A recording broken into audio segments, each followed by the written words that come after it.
Today, I am here with a very special friend of mine. This is Myles. For any of you who don't know, he's definitely been on my Instagram before.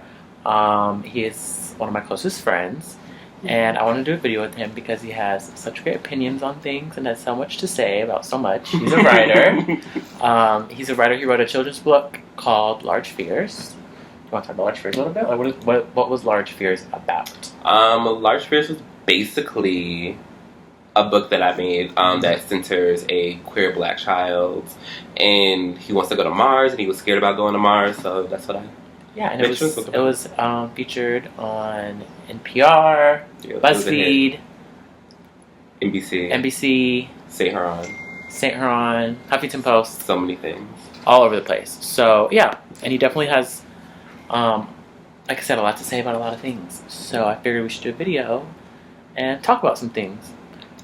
So what I want to ask you about, Myles, is obviously Beyoncé just performed at the BET Awards not too long ago. Right.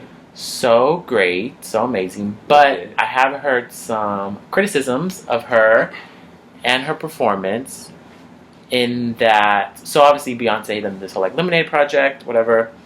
But I have heard people say that like she's been so like pro-black and like empowering black women, black people. All these things with this whole, like, in recent years, with the whole Lemonade Project, Formation, the whole thing.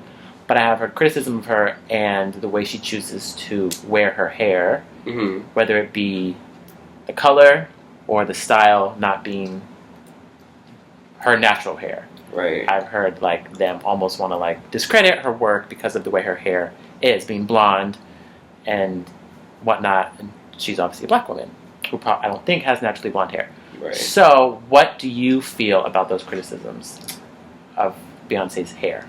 I think that generally, like, I'm, like, really against, like, people who aren't of a certain group critiquing that certain group. So, like, if you're not a black woman, like, a lot of times I feel like the reason why, like, white people and men will have these conversations is to discredit something for like faulty reasons. Right. But if I was to put that aside and to really think about it, I think that's true. I think that we all do things that make us assimilate and make us a little bit more palatable for like a white audience. And I think for a long time, because Beyonce came on the scene at 15, right? That she was super young, so like who knows what she might have done to maybe feel beautiful or accepted, or who knows what kind of things she had to do in order to get to this space where like, okay, now I'm like okay with how I am, okay with how I look, right? This is what like where I am with this, and like maybe that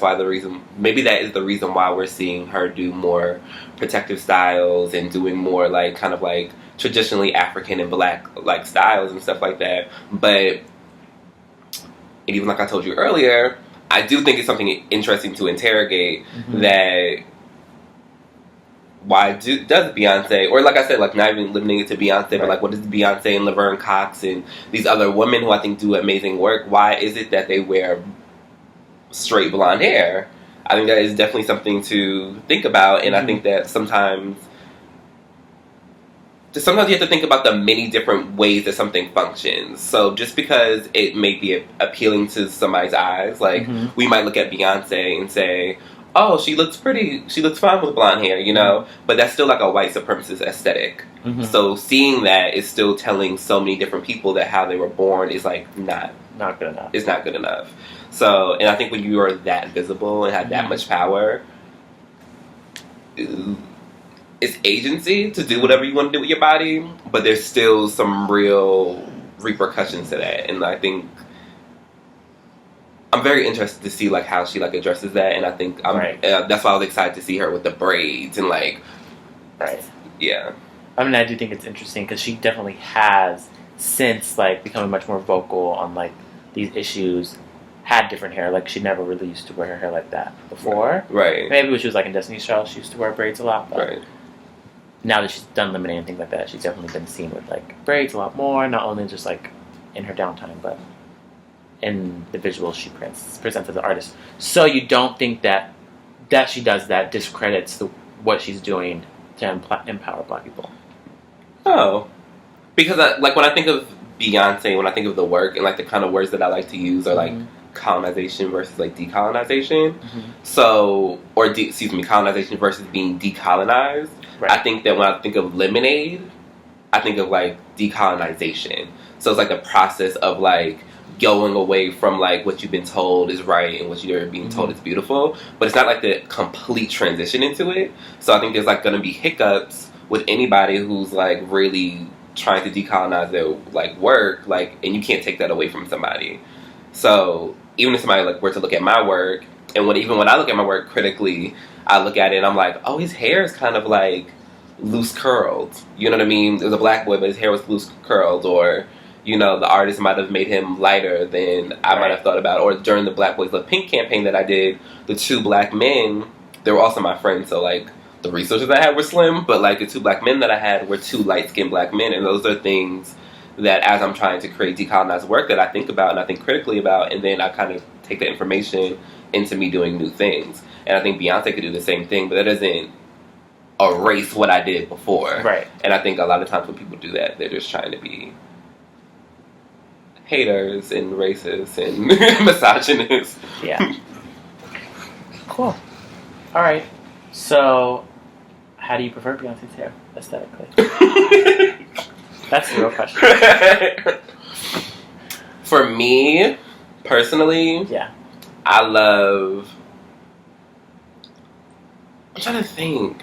There's that behind the scenes photo where she had like the braids. Yes. Like from the BET performance? Yeah, but it was the behind the scenes and she was like in the white. I like the braids. I thought that was really cool.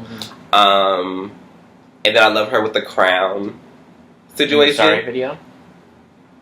At the end of the Sorry video? No, that's not what I'm thinking about. No, I'm thinking about that was a braided crown in the black and white. That was really pretty, but like that didn't seem practical. But I'm thinking like performance, but like the like during the all night video when she's walking around.